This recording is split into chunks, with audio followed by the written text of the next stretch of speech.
From the journalists at the Tennessee Firefly, this is On the Fly, your bi-weekly deep dive into the education issues you need to know about. I'm Firefly Managing Editor Sky Arnold, standing by outside the Tennessee State Capitol, where Senate leaders just named Murfreesboro Senator Don White as the new Senate Education Committee Chair. Firefly Contributor Steven Bergman recently sat down with the former kindergarten teacher to talk about the education priorities she plans to champion this year. So we are thrilled to be here for our inaugural episode of the On the Fly podcast. And I'm honored to be the inaugural one. Yeah, with none other than Senator Don White. So just a quick bio on Senator White. She served in the Tennessee General Assembly in both houses since 2013. Since 2018, she served in the Senate. Currently serves as Vice Chair of the Judiciary Committee on Finance, Ways, and Means Committee, and as one of the most senior members of the Education Committee. Senator White represents District 13 of the Senate, which encompasses a large portion of Rutherford County. And today, her background is as a small business owner and a kindergarten teacher.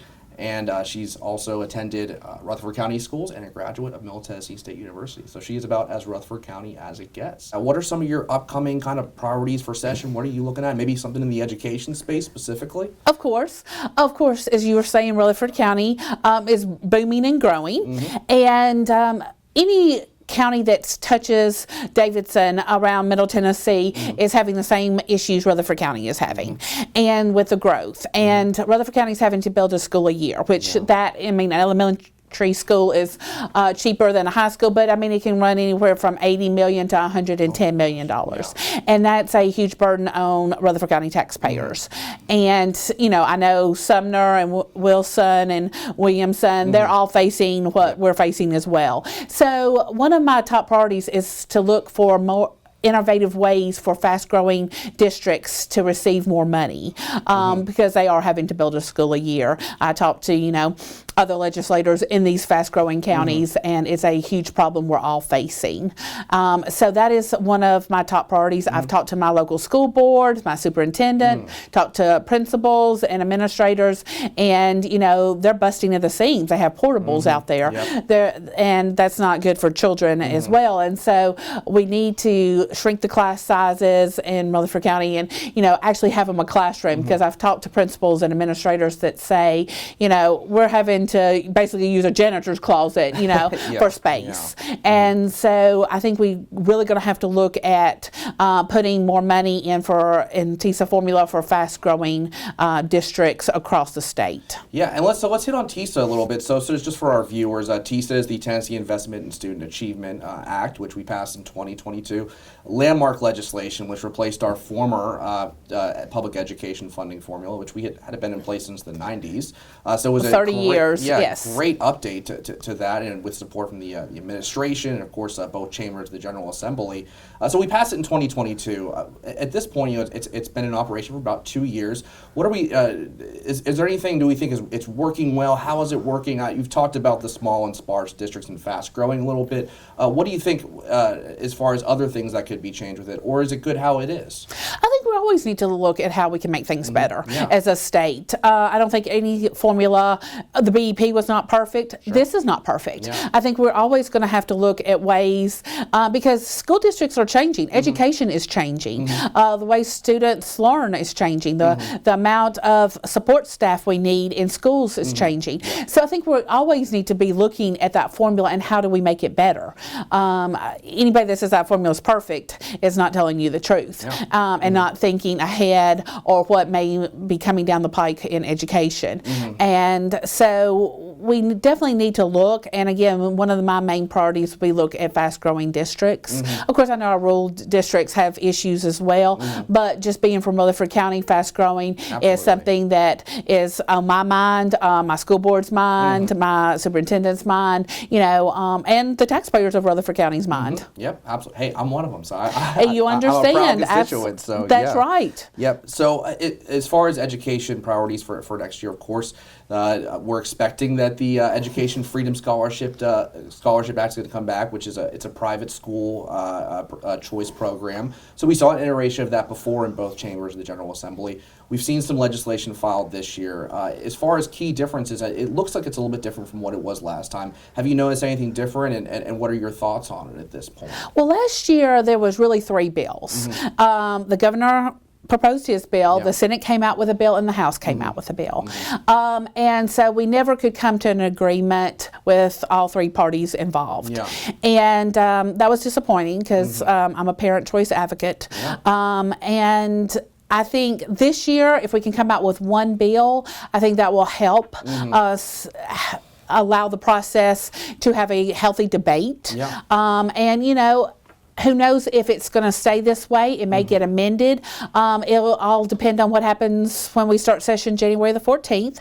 But I am very pleased with what the governor has proposed in his bill. I think it's a very fair. I think school systems are not going to be harmed in his proposal. And I think it'll just give parents another choice. And, you know, as a parent choice advocate, I tell parents all the time, public school is number one. And if you are happy with your child's public school and you feel like they are getting the best education they possibly can from a public school, get involved in that public school. Join the PTA, PTO, whatever your school has. Volunteer in your child's classroom. That is so important for you to be involved in your child's education, period. Absolutely. But if you feel like there may be another option for your child, whether that is homeschool, whether that is charter school, whether that is private school. As a parent, you know your child the very best that anybody's ever going to know your child.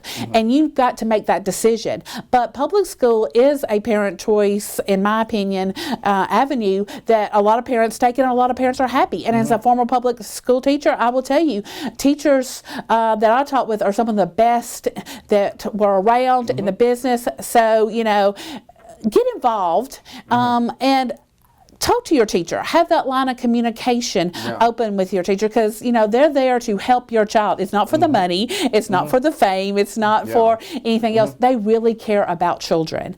And, you know, I tell parents all the time when they're saying something about their child, I'm like, well, have you called the teacher? Have you set up a parent-teacher conference? Have you been to the school? Have you met the principal? You know, be involved as a parent. And that's, to me, is what parent choice is all about, being involved and knowing what's best for your child. Absolutely. And I think you hit on a key point there a little bit too. It's, I mean, even if the legislation does pass, the vast majority of students are still going to be in public schools. Yes. So getting involved is one of the best ways that parents and families can really you know, help their students with future opportunities and really help improve our public school system. So another question too, kind of on the public school side of things, you know, we've had a lot of emphasis in past years about, you know, education to career pathways and supporting pipelines for students to either go into higher ed or directly into fulfilling careers. At this point, how do you think Tennessee's doing on that, and what do you think we could do better, if anything? I have actually talked to a lot of the CTE teachers, and I think CTE is very, very important in our high schools. It gives students, and I mean, a 4-year university is not for every student. And I think that is something that we have to admit as Tennessee, and of course we have some amazing TCATs, and you know, you can go and get an HVAC certification or a plumbing and go out and make, you know, $80,000 at 21, you know, right after you get that certification. And I know in my district, the Nissan right across the street, we have a TCAT. And, you know, they train students. And so you go in using the Tennessee Promise, and then you train there for 18 months to 2 years. And then they have a 98% high rate. And so 98%. Yes. That's incredible. After you do their degrees in that. And then you literally walk across the street to Nissan and they hire you. And again, you're 21, 22 years old, and in robotics, you can start out making $80,000 to $90,000 a year. Wow. And so, you know, that makes more than some 4-year degrees do. And so I think it's very, very important to tell children that, you know, there are different pathways, different ways of making a living if 4-year university is not for you. But I've talked to the CTE teachers, and I think we're going to have to do a better job in testing. They can teach them the trade and they may have hands-on experience, but a lot of the students coming out after doing CTE classes are not passing the certification part. And I think as Tennesseans and as the legislature, we're going to have to look at how do we do a better job. So when you graduate from high school and you've taken all these CTE courses in whatever area you're interested in, then you're going to be able to pass the certification test and then be able to immediately graduate from high school and go into that field that you're certified in. Yeah, and I think you, with the Nissan example too, you made such a good point that it's not just the government, it's not just schools, this requires partnerships from the business community as well, and Nissan's a great example, and I know I've heard similar stories of Volkswagen in Chattanooga too. You know, having those partnerships between the business community and industry as well as our public schools is so critical with getting our students, you know, on track to be skilled in a certain career that's actually going to benefit them in the future, and that's going to be fulfilling for them. Right, and workforce development for Rutherford County, of course. Absolutely. Yes. So another question: as a former educator, of course, we're facing, you know, today, and as we look to the future in Tennessee, we may face some shortages with teachers in critical areas in certain districts. Now, of course, you have experience here, you know, teaching kindergarten. What do you think is something Tennessee could do better to improve that pipeline into the educator labor market? I think that we need to encourage, even in middle school, high school, you know, to go into the teaching field.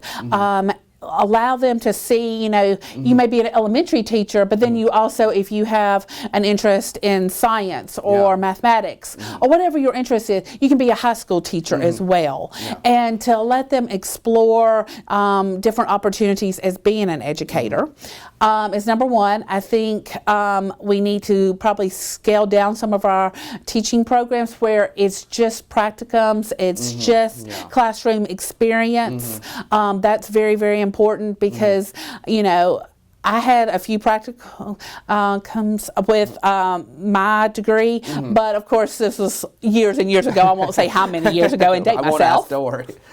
But, you know, I remember my very first class, I finally get them all to the rug and they're sitting there and I thought to myself, oh my gosh, what do I do now? Yes, so I think practicum work is very, very important to start early. You know, it was like my junior or senior year in college before I ever went out to a classroom. And I think a person needs to know immediately off the bat, is this for them?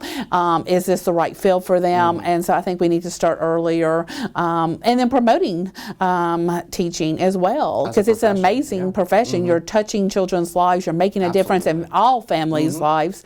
And so it's an amazing profession. And I think we really have to promote that. So I think that's a wrap. Thanks again so much for your time. Thank you so much. I appreciate that. Yes. All right, looking forward to session. That'll do it for this edition of On the Fly. Catch us bi-weekly where you get your podcasts. I'm Sky Arnold.